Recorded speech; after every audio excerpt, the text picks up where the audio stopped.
Every soul has a unique story to tell, and every story deserves to be told with genuine heart and passion.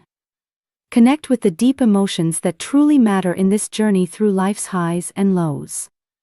Subscribe today and become part of something meaningful. The morning my father-in-law's 40th anniversary celebration fell apart in Paris, I was sitting at a small table outside a brasserie on Rue de Rivoli, sipping a café au lait I had paid for myself, watching through the restaurant window, as my husband's family realized that every single booking for their dream week, the private Montmartre tour, the Seine dinner cruise, the château in the Loire Valley had just been cancelled. Their faces cycled through confusion, then panic, then a particular shade of pale that only comes when wealthy people suddenly understand they have no power. I watched my mother-in-law grip her pearls the way people grip something when the ground shifts beneath them. I took another sip of my coffee and felt, for the first time in 4 years, completely free. But I should start where it actually began, not in Paris, and not with the anniversary trip. It began with a name tag. My name is Claire Whitfield, or it was, before I became Claire Hargrove by marriage. I'm an architect. Not the kind that draws pretty houses for suburban developments, but the kind that gets called when a hospitality group wants to turn a neglected Beaux Arts building in downtown Chicago into something that makes people stop walking and stare. I had built my firm from a single drafting table in a studio apartment, turned down 2 offers to join larger practices because I preferred the particular freedom of owing nothing to anyone. That independence, I would learn, was exactly what made the Hargrove family uncomfortable. I met my husband at a project site in Lincoln Park. He was representing the investment group that had purchased the building I was hired to redesign, and he arrived in a dark coat with the easy confidence of a man who had never once worried about being taken seriously. We talked for 40 minutes about load-bearing walls and ended up at dinner. 6 months later, I had met his family. The Hargroves were old money from Connecticut, the kind that doesn't announce itself but is somehow visible in every room they enter. His mother, whom everyone called by her first name Margaret, had the specific skill of making compliments feel like appraisals. At our first dinner, she looked at the blazer I was wearing, a good blazer, one I had saved for, and said, "How wonderful that you have such a practical sense of style." She said it warmly, with her head tilted just slightly, the way a person does when they want you to feel the edge without being able to name it. His father, Robert, was quieter, more interested in his wine than in me. His sister, Diana, was pleasant enough in the way that people are pleasant when they've been instructed to be. There was also a brother, Garrett, with a wife named Sophie who I liked immediately, which should have told me something about how the family felt about her too. I noticed the signs. I catalogued them the way I catalog structural problems in old buildings carefully, without drama, noting what might collapse later. Margaret asked about my family background 3 times in the first year, always in front of others, always with that warm tilt of the head. She referred to my firm as Claire's Little Design Work at a Christmas party where 2 of my actual clients were present. When my husband and I got engaged, her first response was to ask whether we'd considered waiting, not because she had concerns about us, she said, but because these things deserve proper time. My husband told me later that his mother was just traditional, that she came from a different era, that I shouldn't take it personally. I married him anyway, because I loved him, and because I believed the way people believe things when they want badly enough for them to be true, that love was sufficient architecture for the life we were building. For 3 years, I coordinated every Hargrove family event. It wasn't a formal arrangement. It happened the way things happen in families like theirs. Someone mentioned once that Claire is so organized, and that became the expectation. I planned Margaret and Robert's charity dinners. I sourced the caterer for Diana's engagement party. When the family decided to travel, which they did often and expensively, I made the arrangements. Not because anyone asked directly, but because when I didn't, the plans fell apart, and then somehow that was also my fault. The Paris trip was my idea, originally. Margaret and Robert's 40th wedding anniversary was in September. Garrett mentioned it to my husband, who mentioned it to me, who made the mistake of saying, "We should do something special somewhere they've always wanted to go." By the following week, I was coordinating flights, hotels, restaurant reservations, and a private guided tour of Versailles. I had negotiated a rate at a boutique hotel near the Palais Royal that normally books 8 months out. I'd called in a favor from a former client in the hospitality industry to secure a private room at a restaurant that didn't take reservations from the general public. Every deposit, every contract, every confirmation in my name. Because I was the one who made the calls. Because my professional contacts were the ones who got us the rooms. Because I was the foundation everyone was standing on, and no one thought to look down. I should have seen what was coming. There were smaller versions of it first. 6 weeks before the trip, Margaret mentioned at a Sunday dinner that she'd spoken with Philip. I didn't register the name immediately. Philip, she clarified, was an old friend of the family and of my husband's, she added, with a particular emphasis, looking at him rather than me. Philip would be in Paris the same week. It would be lovely if he joined us for the anniversary dinner. My husband nodded and said that sounded great without looking at me. I found out 3 days later, when I was finalizing the restaurant reservation, that Philip was not just an old friend. He was the man my husband had been closest to before we met. During a period his mother clearly considered the golden era before me, before the wedding, before what Diana once called, within earshot, when Damon simplified his life. I asked my husband about it that night. He said I was overreacting. He said Philip was just a friend. He said his mother had always been fond of him and it was one dinner. I let it go. I added Philip to the reservation. 3 weeks before Paris, I was working late at my office when my phone buzzed with a calendar notification I hadn't set. One of those small glitches where a shared calendar updates without warning. My husband and I shared a family calendar for logistics, flights, hotel, check-ins. Among the events that populated was one I didn't recognize. Dinner, same restaurant, Paris, September 14th. I opened it. The guest list was there. His parents. Diana, Garrett and Sophie. My husband. My name was not on it. I sat very still at my desk for a long moment. Then I scrolled back through my phone, looking at the original reservation confirmation I had received from the restaurant. My name.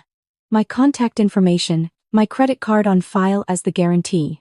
I put my phone face down and stared at my drafting screen for a while. Then I pulled out my work notebook, the one I use for project documentation, and I began to write things down. Over the next 2 weeks, I moved carefully and quietly, the way I do when I'm assessing a building that might be structurally compromised. I checked the hotel reservation. I cross-referenced our shared accounts. I found 3 months of messages my husband had been sending from an email address. I didn't know he had a secondary account he'd apparently created to communicate with Philip without the messages appearing in his regular inbox. They weren't romantic. They were something different. And in some ways worse. They were planning. Messages about the trip, messages about the conversation, references to what we discussed and once things are settled. Nothing explicit enough to be actionable in isolation. Everything, in aggregate, telling a very complete story. I forwarded everything to my personal email. I printed nothing. I told no one. I also did not change a single reservation. I want to be precise about the timeline, because I think precision matters here. I learned what I needed to know on a Wednesday. I flew to Paris the following Friday, seated next to my husband in business class on seats I had booked, smiling at the flight attendant who brought us champagne, watching the city lights of Chicago disappear beneath the clouds. The hotel was exactly as I had negotiated it, a 19th century building, 7 rooms, each one different.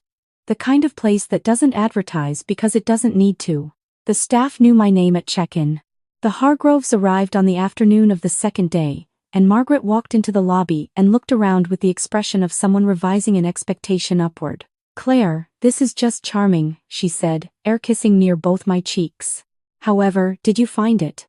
"Professional connection," I said, which was true. The first 2 days followed the pattern I had designed. Private walking tour of Le Marais. Lunch at a restaurant the guide recommended. A place with no English menu and a long paper tablecloth where everyone shared dishes. An afternoon at the Musée d'Orsay. Dinner at a neighborhood bistro where the wine was excellent and the noise level made everything feel intimate.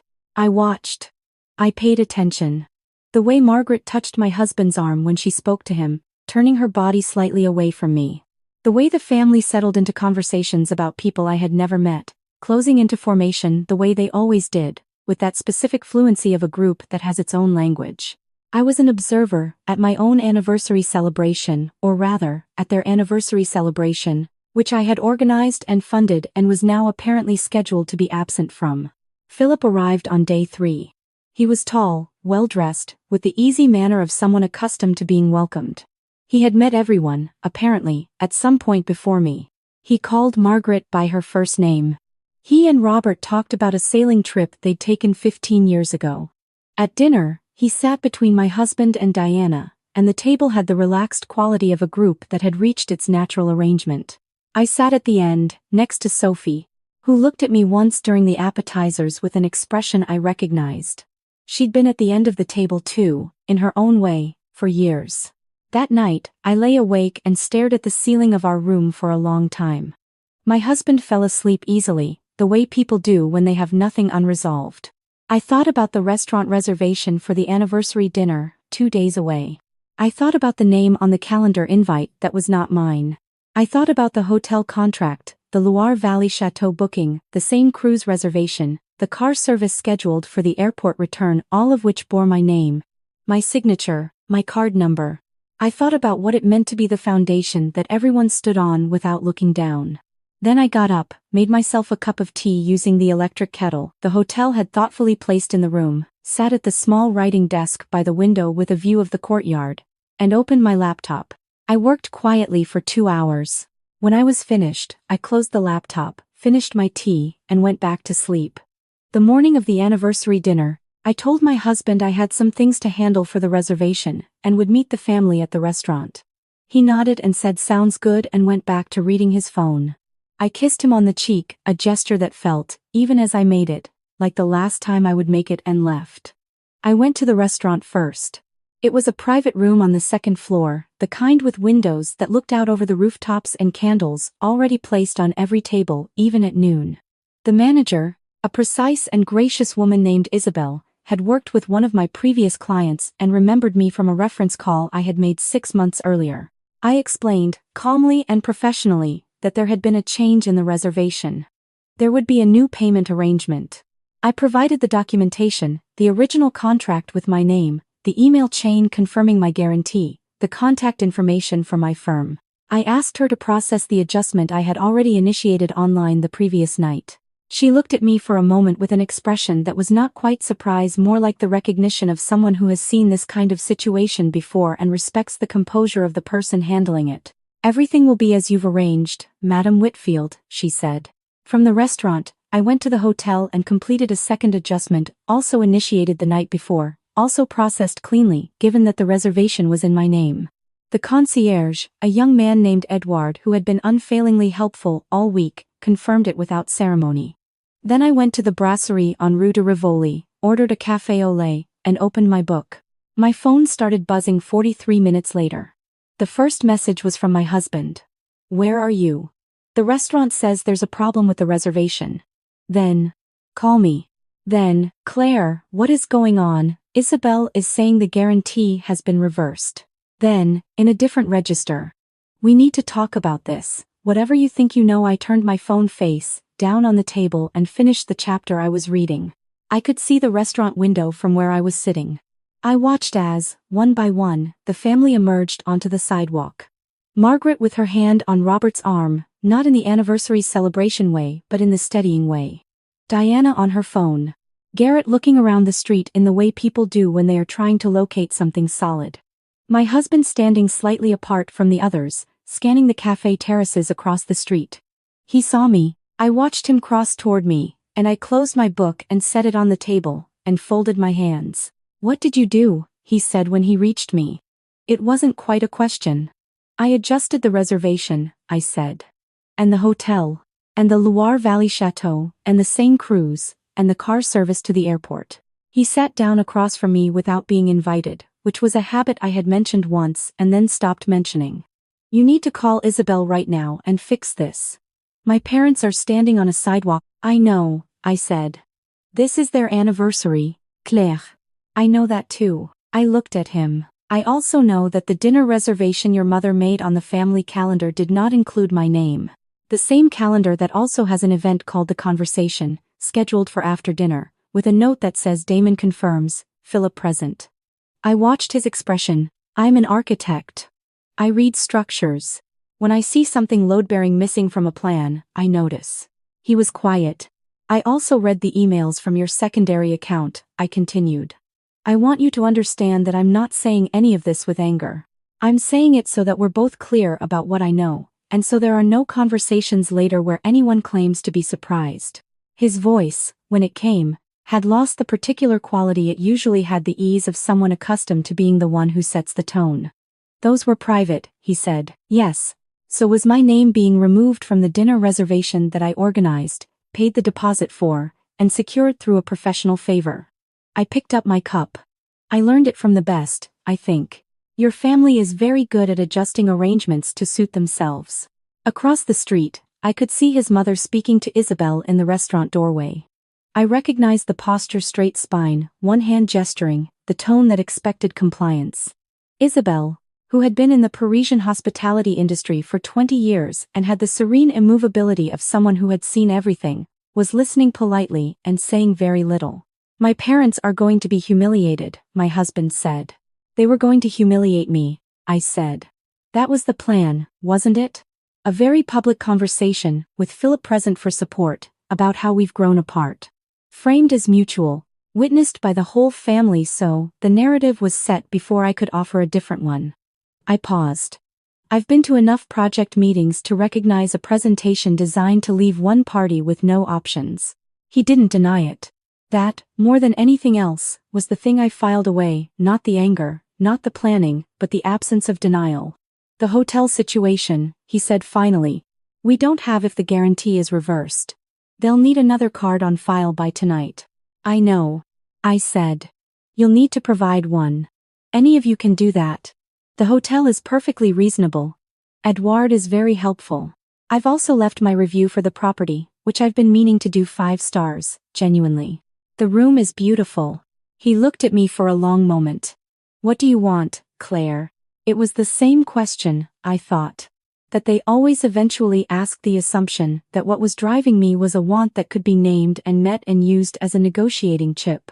4 years of Sunday dinners and Christmas parties and coordinating their events and absorbing the polite diminishments, and the question was still, at its root, what do you want, as if the answer were money or an apology, or a seat at their table.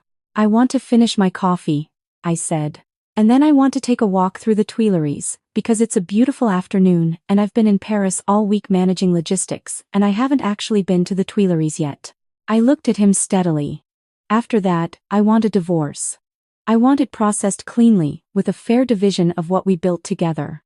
And I would like it to happen without the script you and Philip and your mother wrote for this evening. He was quiet again.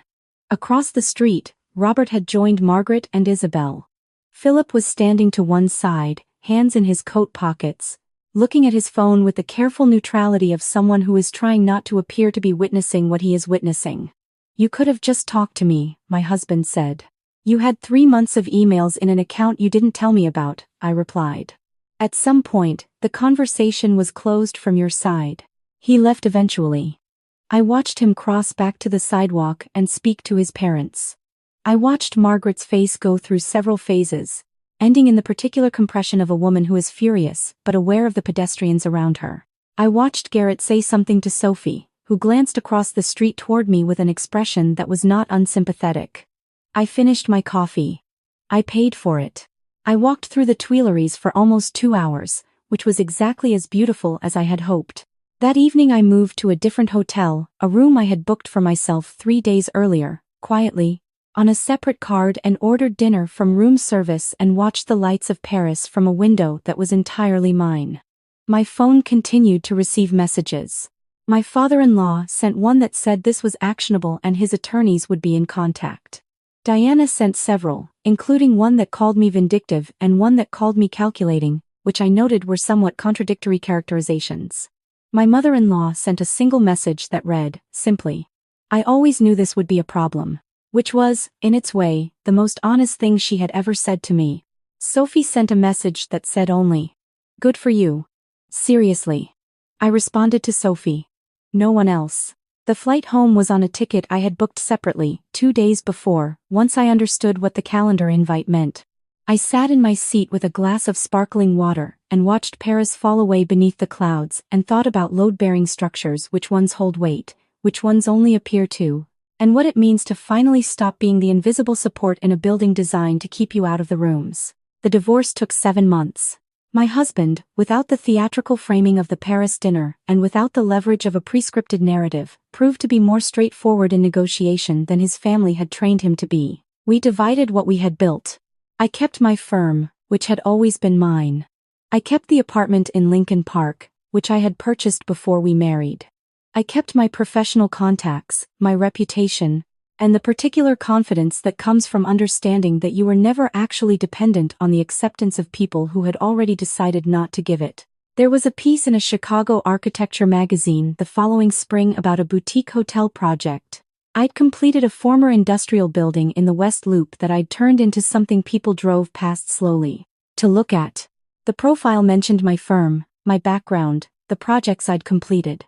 It did not mention the Hargroves. I received a call, 8 months after Paris, from the event coordinator at the Chicago institution where Margaret sat on the charity board. They were looking for an architect to redesign their gala space. My name had come up. I listened to the full pitch, thanked them for thinking of me, and said my calendar was full through the following year. This past September, on what would have been the 5th anniversary of my marriage, I was in Tokyo, presenting a project proposal to a hospitality group that had found my work through a connection I'd made years before any of the Hargrove events, back when my reputation was built entirely by my own effort. I stood in front of a room of people who had read my portfolio and wanted to know what I could build for them. I answered their questions with the ease that comes from having nothing to prove to the wrong audience. On the flight home, I ordered tea and looked out at the darkness over the Pacific and thought about a name tag on a door. In a Paris hotel, the small, specific cruelty of removing someone's name from the place they arranged. As if the absence of acknowledgement could make you disappear. What they had never understood, any of them, was that removing my name from their event did not erase me from the equation. It only clarified, with more precision than I could have arranged myself, exactly what I had been to them and exactly why that was never going to be enough for me. I had built my life with my own hands. I knew how to read a structure. I knew which walls were load-bearing and which ones were just there to make the room look finished. And I knew, better than most, how to walk away cleanly from a building that had been designed without accounting for the weight it was asking someone else to carry. The missing name tag wasn't an oversight, it was a message.